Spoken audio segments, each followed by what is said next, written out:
स्वागत करती हूँ मैं शालिनी ग्वालियर खबर में आप सभी का। आज मैं आई हूँ यहाँ पर साक्षात्कार लेने पंकज उपाध्याय जी का, जो कि कांग्रेस के उम्मीदवार हैं जौरा विधानसभा क्षेत्र से। सर, स्वागत है आपका हमारे ग्वालियर.com पे। धन्यवाद शालिनी जी, बताएं। सर, मुझे ये पूछना है कि जनता ने आपके ऊपर भरोसा किया है, पार्टी ने आपके ऊपर भरोसा किया है और आपको इस क्षेत्र का उम्मीदवार बना के उतारा है, तो ऐसी कौन सी समस्याएं हैं इस क्षेत्र की जिन पे आप प्राथमिकता के तौर पे ध्यान देंगे? निश्चित रूप से जनता ने ही मुझे चुना है, चूँकि मैं कमलनाथ जी का बहुत बहुत आभारी हूँ, कांग्रेस पार्टी का आभारी हूँ। मुझे कांग्रेस पार्टी जितनी एक महान दल ने मुझे अपना प्रत्याशी बनाया है। कमलनाथ जी ने इस बार किसी भी व्यक्ति विशेष की या किसी और की नहीं सुनी है, एक सर्वे कराया है। सर्वे से जिनके नाम निकल के आए हैं उन्हें टिकट दिया है और मैं मेरी जौरा की जनता का बहुत बहुत आभारी हूँ, जिन्होंने मुझे सर्वे में चुनकर माननीय कमलनाथ जी को बताया कि आप पंकज उपाध्याय को प्रत्याशी बनाएं, वो जीतेंगे। और जैसा आपने कहा कि मुद्दे तो इतने हैं कि मैं आपको अगर सुबह से शाम तक बताता रहूं तो मुद्दे ख़त्म नहीं होंगे। 15 साल बीजेपी की सरकार रही और इन्होंने झूठे वादों के पुलिंदे पेश करते रहे निरंतर।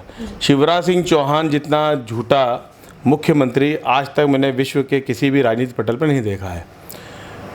5 साल हमारे बनवारी लाल जी 2018 में विधायक बने और 2019 में उनका देहांत हो गया। मात्र 1 वर्ष का कार्यकाल रहा और पूरा कार्यकाल उनका बीमारी से रहा। उसके पहले 5 साल सूबेदार सिंह सिकरवार एक विधायक रहे और वो कार्यकाल में समझता हूँ कि सबसे वर्स्ट, सबसे बुरा कार्यकाल रहा किसी विधायक का रहा होगा। क्षेत्र में 1 रुपये का कोई विकास नहीं हुआ, क्षेत्र में कोई काम नहीं हुआ। 15 साल अगर हम बीजेपी के कार्यकाल को देखें, शिवराज सिंह चौहान के कार्यकाल को देखें, तो कोई मूलभूत जो सुविधाएं होना चाहिए अन्य विधानसभाओं में।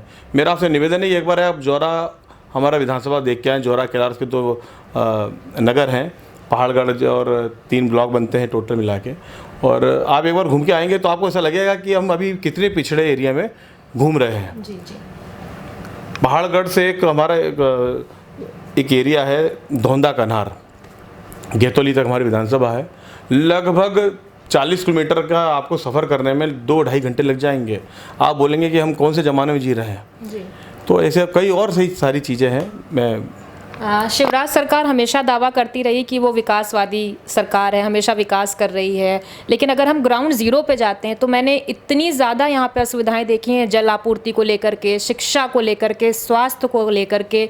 अभी हम लोग आपकी विधानसभा नहीं लेकिन और दूसरी जगह गए थे जहाँ पर हम लोगों ने कुओं में देखा कि वो पाइप लगा करके जो वहाँ की जनता है वो पानी खुद से बोरिंग करवा करके अपनी व्यवस्था जल की कर रही है। तो आपको क्या लगता है ये जो विकास की बातें होती हैं, ये सिर्फ टीवी पे, सोशल मीडिया पे, व्हाट्सएप ग्रुप्स पे, इन्हीं पे होती हैं कि कभी पेपर से निकल के या इन ग्रुप्स पे निकल करके बाहर भी आती हैं? निश्चित रूप से मैंने आपको पहले भी बताया कि इस विश्व के राजनीतिक पटल पर शिवराज सिंह चौहान जैसा झूठा मुख्यमंत्री नहीं रहा। आपने जैसा चूँकि आपने बताया कि देखा है, बिजली की व्यवस्था नहीं है। आप जिस गांव में जाएंगे वहाँ पर आदमी बिजली के लिए रो रहा है, चाहे खंबे हों, चाहे तार हो, चाहे डीपी हो, कोई ना कोई समस्या बनी है।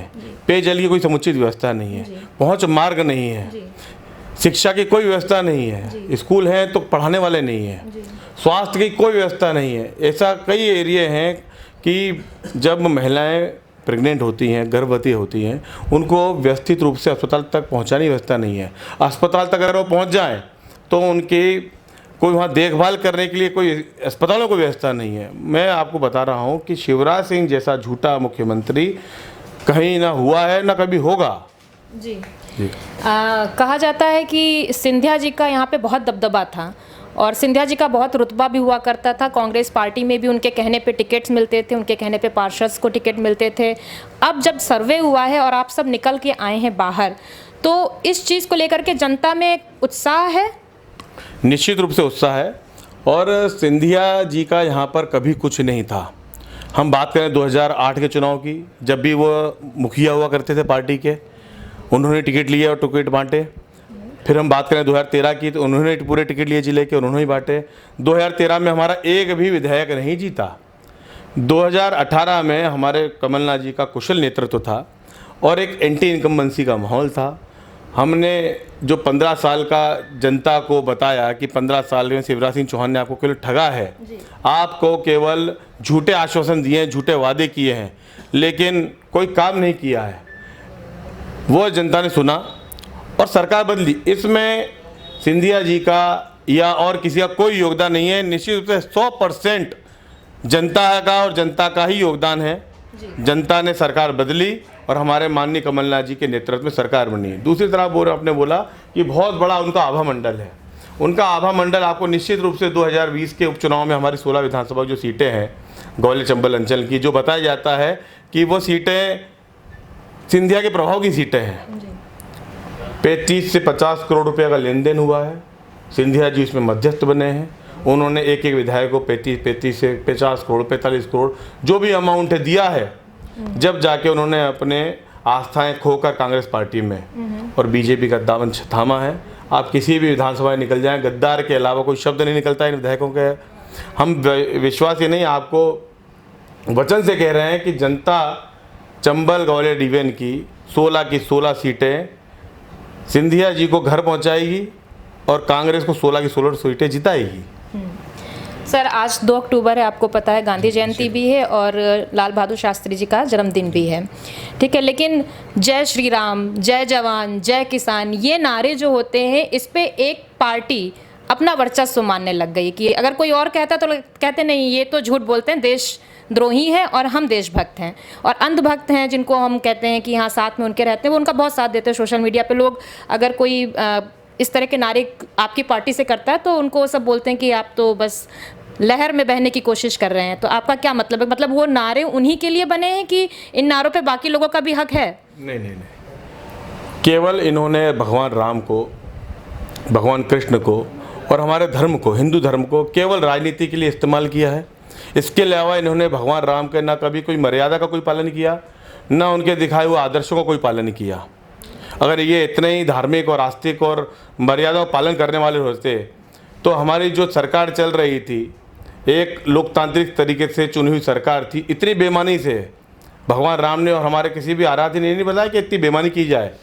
लेकिन इनका कथनी और करनी में बहुत अंतर है। मैं जिस दिन से पैदा हुआ हूँ उस दिन से मैं राम राम करके ही पैदा हुआ हूँ और भगवान करेगा तो राम राम करके ही हम रहेंगे। तो क्या मैं बीजेपी का हूँ? जो भी राम कर रहा है, राम राम कर रहा है, वो हिंदू है, उसकी भगवान राम में आस्था है, ना उससे किसी पार्टी का है। और ये जो पूरा पाखंड को पूरी देश की जनता समझ चुकी है, ये इन पाखंडी लोगों के चक्कर में अब लोग नहीं आने वाले हैं और इसका बहुत ज़्यादा व्यापक विरोध आपको इस चुनाव में देखने के लिए मिलेगा। सर, शिवराज सरकार में अभी जल्दी में उन्होंने एक घोषणा की है कि मध्य प्रदेश के बच्चों को ही मध्य प्रदेश में नौकरी मिलेगी आरक्षण के तहत। तो आप इस चीज़ में कितना सहयोग करते हैं? ये कल्चर हो गया मुंबई में, दिल्ली में कि उस राज्य के बच्चों को उस राज्य में नौकरी की मिलेगी। तो आपको नहीं लगता कि ये देश को खंडित करने की बात होती है? पहले तो ये जो योजना जो है, ये हमारे कमलनाथ जी ने बिल्कुल स्पष्ट रूप से हमारे मैनिफेस्टो में था कि हम हमारे युवाओं को बाहर रोजगार के लिए नहीं जाने देंगे। जितने रोजगारों का सृजन होगा उसमें एक बड़ा भाग हमारे प्रदेश के युवाओं का होगा जी। जैसा मैंने बताया, शिवराज सिंह चौहान झूठे, मक्कार और चीज़ों को लूटने जानते हैं।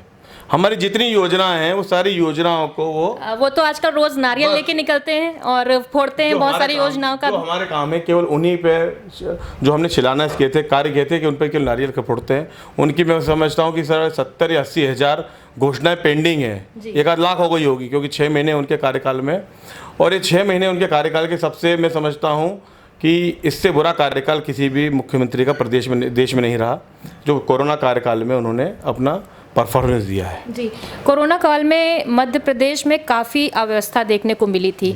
बहुत सारे लोग, यहाँ तक के डॉक्टरों को भी लोग दौड़ा के मार रहे थे और भर्ती नहीं हो रहे थे। तो इस चीज़ के बारे में क्या? कानून व्यवस्था तो उसमें बिल्कुल ध्वस्त हो रखी थी, कोई किसी का साथ नहीं दे रहा था। ये जो 6 महीने का कोरोना काल निकला है, ये इन्होंने एक अपॉर्चुनिटी के रूप में बनाया है। लगभग हजारों करोड़ रुपए का भ्रष्टाचार हुआ है। हर चीज़ में भ्रष्टाचार हुआ है, चाहे वो अस्पताल का हो, चाहे खाद्यान्न वितरण का हो, चाहे वो लोगों को अपने घर ले आने का बस का ठेका हो। ऐसे आप जिस चीज़ में देखेंगे 6 महीने में, उस चीज़ में इनका व्यापक भ्रष्टाचार है। अब मैंने कल एक खबर पढ़ रहा था कि इन्होंने 6 महीने मध्याह्न भोजन बंटवाया है। जब कोई कहीं से बाहर निकल ही नहीं सकता था, इन्होंने 500-700 करोड़ का मध्याह्न भोजन किसको बंटवा दिया? हम रहे फील्ड में, हम फील्ड में रहे, हमने लोगों को भोजन बांटा, हमने लोगों को अपने घर लाने की वापस व्यवस्था करी, हमने लोगों के घर सैनिटाइज किए, हम लोग जो बीमार हो रहे थे उनका हमने देखभाल करने की समुचित व्यवस्था करी।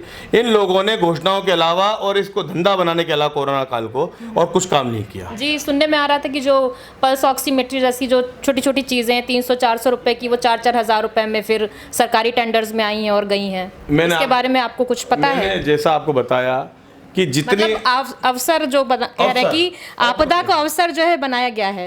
निश्चित रूप से कोरोना इन्होंने इतनी बड़ी अपॉर्चुनिटी के इतना अवसर के रूप में लिया कि ग्लव्स हैं जो 5-7-10 रुपए के ग्लव्स मिलते थे, वो हमारे यहाँ मुरैना में ग्लव्स 200 रुपए तक के बिके। जो मास्क हैं, जो 10 रुपए का मास्क आता है, मास्क की कालाबाजारी चालू हो गई, दवाइयों की कालाबाजारी चालू हो गई, अस्पताल में कोई किसी को मरीजों को बेड नहीं मिला। जितनी अराजकता हमने मुरैना में देखी कि हमारे यहाँ कोरोना इतना व्यापक तरह से फैला हुआ था, लेकिन कोई किसी का धरी धोनी यहाँ पर नहीं था। आज लोकल अखबार में मैंने देखा है, एक खबर निकली है जिसमें ये बता रहे हैं कि मुरैना का जो जिला हॉस्पिटल है, चिकित्सालय है, उसमें 35 डॉक्टर हैं, जिसमें से 15 डॉक्टर जो हैं वो 60 साल से उम्र के ऊपर के हैं, जो कि कोरोना ड्यूटी नहीं कर सकते क्योंकि वो खुद हाई रिस्क पे हैं। तो ऐसी व्यवस्था में, इस तरह में, इस महामारी में, जबकि बहुत ज़्यादा ज़रूरत है मेडिकल की, पैरामेडिकल स्टाफ की, और इस तरह के अगर हमारे पास डॉक्टर्स होंगे और वो खुद बीमार भी हैं, किसी न किसी बीमारी से, शुगर से, हाई बीपी से, लीवर से, किडनी से बीमार हैं, तो जनता कहाँ जाएगी, किससे अपना इलाज करवाएगी? ये समस्या मैं समझता हूँ मुरैना नहीं, आसपास के ज़िलों में भी है। डॉक्टरों की जो यहाँ पर संख्या होना चाहिए थी वो नहीं है। डॉक्टरों के लिए शुरू में तो जो पीपीई किट होती है, पीपीई किट की व्यवस्था नहीं थी। डॉक्टरों ने अपनी जान को जोखिम में डालकर इलाज किया है। उन डॉक्टरों को मैं धन्यवाद देना चाहता हूँ, साधुवाद है उन डॉक्टरों के लिए जिनने अपनी जान जोखिम में डालकर लोगों का इलाज किया।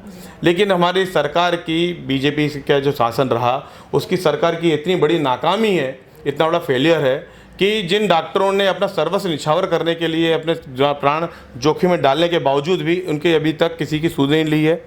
जितना नुकसान डॉक्टरों का हुआ है इस कोरोना महामारी में, मैं समझता हूँ किसी का नहीं हुआ है, लेकिन शिवराज सिंह चौहान के कान पर जूं तक नहीं रहेंगी है। सर, यहाँ पर एक मुद्दा और है अवैध उत्खनन का, जिसके लिए हमारे आपके जो इस क्षेत्र के ही हैं, पूर्व विधायक हैं एंगल सिंह कंसार जी, उनके पुत्र भी अभी धौलपुर से उनको मिला हुआ है, जो वारंट आ गया उनका, जिन्होंने उन्होंने जो सीमा से सटे हुए लोगों में मार की थी और पुलिस के लोगों को ही मारा था, उनके साथ के दबंगई लोगों ने। तो क्या दबंगई इतने बड़े स्तर तक यहाँ पर आ चुकी है कि पुलिस का भी मतलब यहाँ पे कोई सुरक्षा का कोई आश्वासन नहीं है? पुलिस खुद भी खतरे में रह रही कि हाँ, इतनी दबंगई यहाँ पर है। ये जो 6 महीने निकले हैं जब से बीजेपी सरकार आई है, और उसके पहले के हमारे 15 महीने और उसके पहले के 15 साल, अगर हम इसको एनालाइज करें, हम इस समय को बांटें, तो 15 साल का जो कार्यकाल रहा मध्य प्रदेश में बीजेपी सरकार का, वो टोटल अराजकता का रहा। 15 महीने जो रहे वो हमारे मुख्यमंत्री कमलनाथ जी ने पूरे गुंडागिरी समाप्त करने के लिए, मिलावट समाप्त करने के लिए, माफिया ख़त्म करने के लिए, भू माफिया ख़त्म करने के लिए एक बड़ा व्यापक आंदोलन चलाया, और जिसमें निश्चित रूप से हमारे मुरैना का सबसे ज़्यादा लाभ हुआ। हमारे मुरैना में 50-60 लोगों के ऊपर रासुका की धारा लगाई गई। जो लोग मिलावट करते पाए गए उनको जेल पहुंचाया गया, जो लोग माफिया गिरदी करते पाए गए उनको जेल पहुंचाया गया। ऐसे कई लोगों के मकान तोड़े गए जिनने ज़मीनों पे कब्जे किए थे। तो निश्चित रूप से जनता इस सरकार को इस बात का जवाब देगी कि जो कमलनाथ जी की नीतियां थी माफियावाद मिटाने की और भ्रष्टाचार मिटाने की और मिलावटखोरी के खिलाफ शुद्ध का युद्ध था, जो वो प्रतिसाद करेगी और कांग्रेस पार्टी की वापस सरकार बनेगी। सर, इतना बड़ा जनाधार लेकर के, मत लेकर के आपकी सरकार बनी थी, और बागी विधायकों को जिस तरह से वो जाने जाते हैं, जिस नाम से, बागी विधायकों के कारण आपकी सरकार गिर गई, सिर्फ 15 महीने ही चल पाई। उस चीज़ का आप लोगों को कितना दुख हुआ था? नहीं, मैं आपकी इस बात से सहमत नहीं हूँ। बागी विधायक आपने शब्द गलत यूज़ कर लिया, शायद आप मर्यादित भाषा यूज़ कर रहे हैं। गद्दार विधायक कहना उनके लिए उचित है। बागी हमारे यहाँ बड़ा सम्मानजनक शब्द रहा है। जो लोग अपनी लड़ाई नहीं लड़ पा रहे थे वो लोग बागी हुए, उन्होंने अपनी लड़ाई लड़ी। ये इन वो लोगों ने जो विधायक गए हैं सर, उनका यही कहना है कि हमारी पार्टी हमारी सुनती नहीं थी और जनता का काम नहीं हो रहा था, इसलिए हमें पार्टी छोड़नी है। ये 15 महीने का कार्यकाल विधायकों के लिए स्वर्णिम कार्यकाल रहा। इन 15 महीनों के हमने देखा किसी की कोई सरकार में नहीं चल रही थी। जो विधायक चाह रहे थे वो काम हो रहे थे, वो जो अधिकारी को लाना चाहते थे वो काम हो रहे थे, वो जो चाहते थे जितना फंड चाहते थे उनको उतना फंड दिया जा रहा था, वो जो विकास योजना चाह रहे थे उनको विकास दिया जा रहा था, ट्रांसफ़र प्रमोशन जो चाहते थे उनके हिसाब से किया जा रहा था। इतना स्वर्णिम काल था विधायकों के लिए। लेकिन मैंने आपको जैसा बताया कि 35 करोड़ रुपए की राशि देखकर और सिंधिया का प्रभाव से उनकी आंखें चौंधिया गई। उन्हें अपने जीवन का राजनीतिक जीवन उन्होंने ख़त्म कर लिया।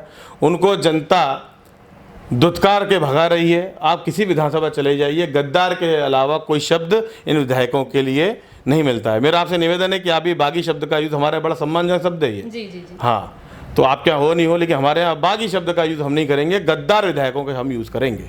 जी सर, आपका यहाँ पर पब्लिक के बीच पे काफ़ी पॉपुलर हैं आप, तो क्या ये यही कारण है कि अभी तक के जो दूसरी पार्टी है अपना प्रत्याशी भी नहीं घोषित कर पा रही है?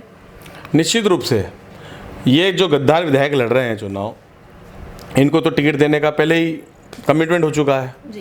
क्योंकि उन्होंने इस्तीफ़ा दिया। हमारी सीट पर मैंने जैसे आपको बताया कि सूबेदार सिंह रजौधा वहाँ पर विधायक रहे 5 साल। उस 5 साल का कार्यकाल इतना बुरा कार्यकाल का था कि 2 भाई लड़ रहे हैं, उनको आनंद आता है कि एक भाई के साथ जाओ रिपोर्ट कराओ। उन्होंने राजीनामे का आज तक पूरी जोरा विधानसभा में कोई प्रयास नहीं किया। उन्होंने जो भ्रष्टाचार किए, हमारे माननीय पूर्व विधायक महेश चंद्र मिश्रा जी ने उनके खिलाफ 3-3, 4-4 FIR दर्ज करा रखी हैं। कोर्ट से उनको स्टे मिला हुआ है कि उनकी गिरफ्तारी नहीं की जाए, वो निश्चित रूप से एक दिन जेल जाएंगे। उन्होंने इतने घोटाले किए हैं, इतने सोसाइटियों में उन्होंने गबन किए हैं रुपये का, 3 करोड़ रुपये का गबन तो पकड़ाया जा चुका है।